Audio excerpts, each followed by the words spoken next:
Can you talk about how you became a Christian? Yeah. I was brought up in a family who didn't attend church, but they sent the kids to Sunday school on a Sunday afternoon. And so I had a background of going along to a local Baptist church Sunday school. At about the age of 10 or 11, my dad died. And clearly that had a big impact on me as a young, I guess, a child. And one summer, not so long after that, I was attending a children's club in a local Nazarene church, which is quite near the local Baptist church. And somehow the message on the Friday night connected with me. In hindsight, I know now that the message was a gospel message, but something about what was said captured my heart. When I went back to the Sunday school after a few weeks, I spoke to my Sunday school teacher to ask her to try and explain to me what it was I was feeling or what it was I was thinking, and she explained to me that really what I was doing was coming to faith in Jesus Christ. And that really was the start of the journey. The Baptist church was a place that then kind of nurtured me, and I was baptised there when I was 16. So it was very much out that early experience that I came to faith about 11 or 12 years age. You describe yourself as a convictional Baptist. What do you mean by that? I think I mean by that I think the way in which we do church actually matters. And in Baptist, and for me, Anabaptist practices, there is a way of doing church I think resonates with the gospel. And so there are ways, there are practices within Baptist and Anabaptist churches that I think are good ways in which we can bear witness to the world. And they appeal to me and they resonate with me. And so in that sense, it's convictional, it's something that resonates with me as being important and true, and therefore I adhere to them and think that they're worth following and putting into practice. You're the first graduate alumnus from the IBTS. Can you describe the impact IBTS has had on your life? And do you think that one day you'll ever be in this position? No, I'll answer the last one first. No, I never thought I would be in this position. When my wife Suzanne and I went to study in what was then Rushlick in the original IBTS, it was a huge culture shock because it was the first time, in a sense, that we lived out our Christian faith out with our own culture. We were suddenly exposed to a huge variety of Baptist ways of doing the church, and that in some senses led to not a crisis of faith, but for me and Suzanne to re-explore what was it we believed and why did we believe it. And that therefore helped me to, in a sense, own again my own Christian faith. It also made me very aware of an international dimension. It made me very suspicious of any one nation's representation of what the Christian faith was, and particularly the way it was represented in the media. And it created friendships across the world. I would say it was probably the most formative period in my life. In part that was because we lived in community. I had gone there because I wanted to do a BD. It was the only real option within a Baptist context in Scotland at the time. And so at that point, thinking that one day I might be the rector of some form of this institution never entered my head, I would say. I think I'm an accidental academic. I'm interested in academic study in relation to practice rather than ever having set out to be an academic. So no, I didn't think I would be here.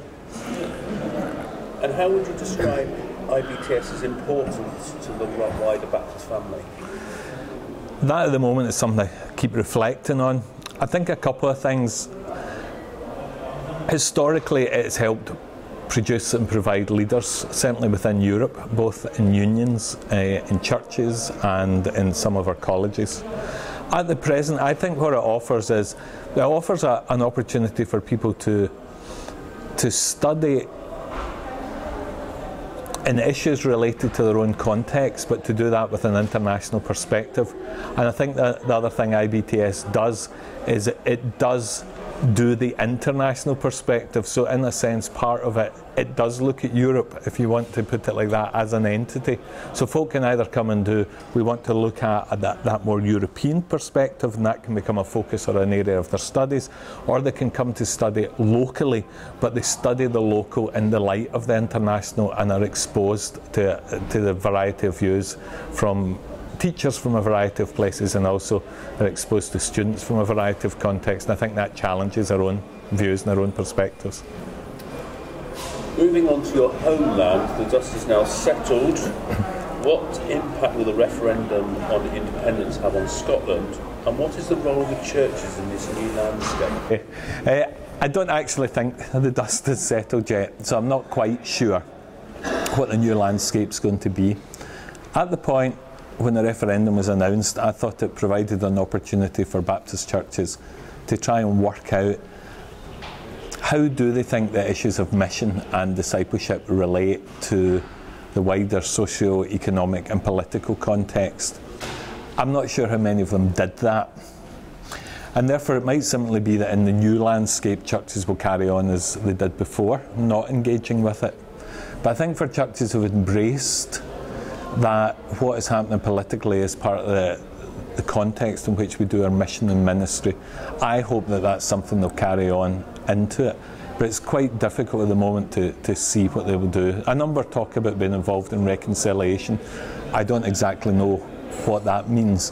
I hope that what it has done is raise for Scottish Baptist churches that the socio-political environment is one in which we have to try and do our mission. And so that it's more a hope than actually an ability to say this is what will now happen. Staying on the subject of Scottish independence, you wrote extensively about individuals discerning their thoughts in the context of the Baptist church meeting, and your sense this wasn't happening.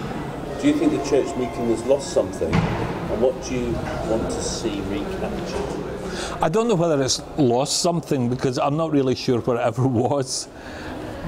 I think it needs to discover something, and I think it needs to discover what does it mean actually for us to meet together and to try and discern what the living Christ is saying to us in our context. And I think that that should include issues of mission and ministry rather than simply issues of the practicalities of how we manage the church or how many cupboards should be in a new kitchen.